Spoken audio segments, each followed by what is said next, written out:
that was definitely something that was causing me a lot of trouble. It took me a lot of rounds to kind of figure out on work and time. Hearing that UCAD are going to ask VADA for the report. That has happened. Oh, it hasn't? Yeah. And sampling. So if they get that, then they will take it. So much crap, talk so much stuff. But, and when he comes, he gets the opportunity to fight. And then he takes his drug. What did he drank in 10-minute water, but you money. Fabio Wardley accused Daniel Dubois of possible steroid use after suffering a brutal knockout defeat. He claimed the power he faced felt unusually dangerous and raised doubts about the fairness of the fight.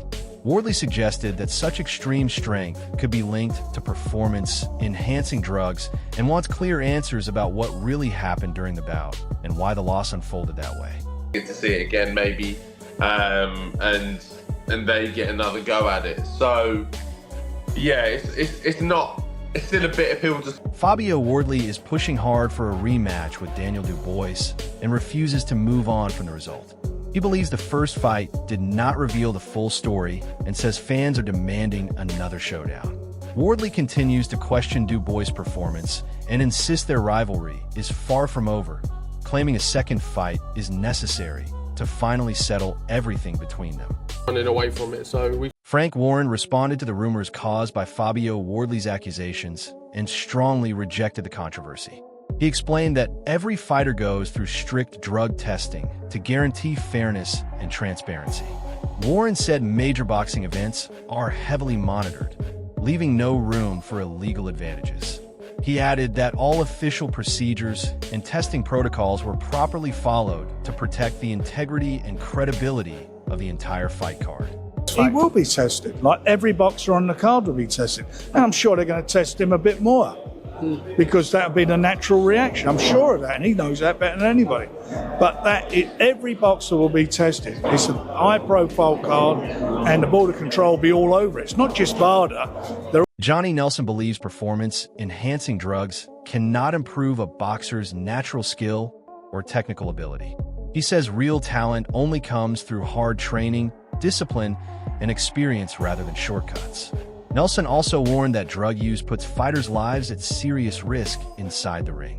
Because of those dangers, he supports strict punishments and tougher rules to protect fairness, safety, and the integrity of boxing. Adrian knocked him out, killed him. God forbid if that happened. And this guy's on gear and his fighter is on gear. What I'm saying is that they now need to talk about legal action outside of boxing. Say, if you take this, you are legally going to be prosecuted because you. Frank Warren praised the fight as an incredible battle that went beyond expectations. He admired how both fighters handled difficult moments and kept pushing forward. Warren especially highlighted Daniel's determination after recovering from knockdowns during the contest. He said the dramatic momentum swings and fearless performances showed the true spirit of elite heavyweight boxing, calling it a privilege to witness such an exciting and unforgettable fight. A few rounds, it was much better than that. It was just a phenomenal fight, phenomenal to watch, to witness and see these two guys, what they did, bearing their soul and Daniel getting off the floor and canvas and coming back how he did it. It swung both ways to fight, and it was just a. Don Charles expressed huge pride in his fighter's performance, saying the display of resilience has silenced every critic. He dismissed past accusations of quitting and praised the strong comeback mentality shown. Charles believes winning a second heavyweight championship under his guidance proves their success. He also suggested this achievement is only the beginning, with even greater victories and milestones expected ahead. Nobody could ever question this young man again. Yeah? All that quitting nonsense, nobody will ever question him again. Two-time heavyweight champion of the world under you. It sounds good, doesn't it? It does. There's more to come. There's more to come. We were in there with a very dangerous fighter in the name of Fabio Wardley. He should be proud of. Buddy McGirt described the fight as a true war between two determined fighters.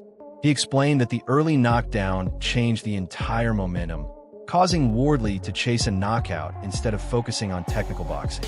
Even so, McGirt praised the courage and toughness shown by both athletes throughout the contest. He believes the close and competitive nature of the battle makes a rematch the obvious next step. I think the worst thing that happened was that knockdown in the first round. After that, Wardley was just looking for that right hand. No jabs, no defense, no left hook. Sorry, meat and chicken. You know what I mean? But it was a hell of a fight. He showed the heart of a champion. And I think that Derek Chisora remained highly critical of Fabio Wardley's performance, saying he looked unprepared for such a major fight. He pointed to weak jab work and a lack of tactical structure, suggesting the preparation was not good enough. Chisora believed Wardley focused too much on power punches instead of smart boxing. He stressed that at the highest level, strong fundamentals and strategy are what truly determine victory. I was not ready for boxing. You don't jab, nothing, looking for power shots. It's like he didn't train. He was busy commentating.